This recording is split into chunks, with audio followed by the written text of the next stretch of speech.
Everybody loves baked beans on toast, but it's such a pain to make. First, you've got to heat up the beans. Wouldn't it be great if there was an even quicker way? If we could distill this classic comfort food down into its very essence, into a form that could be delivered in a matter of seconds, something like peanut butter, I think we'd really be onto something. If we had a bean spread, we could have a delicious baked bean dinner at the drop of a hat. I call it beanut butter. Let's try it, shall we? Okay, first up, let's remember this is an experiment and not a polished recipe, so don't at me. Anyway, let's start. I'm going to drain and rinse a tin of beans and whack them in the oven until crispy. Happy accident, they actually taste pretty good like this. That's a new snack. Next, I'm going to whiz them up until smooth with a glug of oil to get things moving and some bean juice I saved from earlier. Doesn't look too bad. Baking without the juice gives these rustic, crunchy bits, but I'm curious to see what would happen if I leave the juice on from the start, so I'm going to try another batch.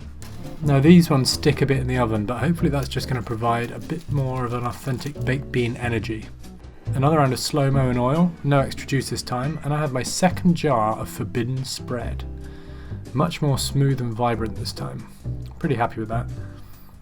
Both blends seem to spread pretty well, though the crunchy one is crumbling a bit.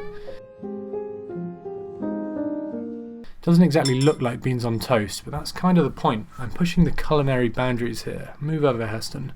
Anyway, it's time for the money shot, so let's taste these beans. Okay, it's the moment of truth. This is the chunky one.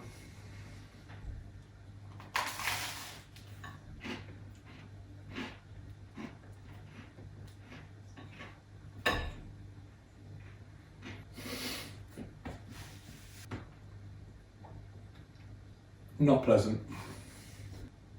Does retain that bean energy, not in a good way.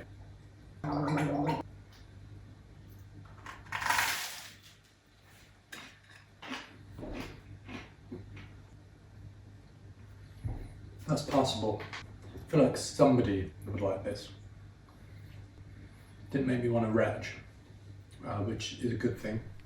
So you can see my final ratings here, and clearly the smooth beats the crunchy on all counts, but that's not to say it's actually good.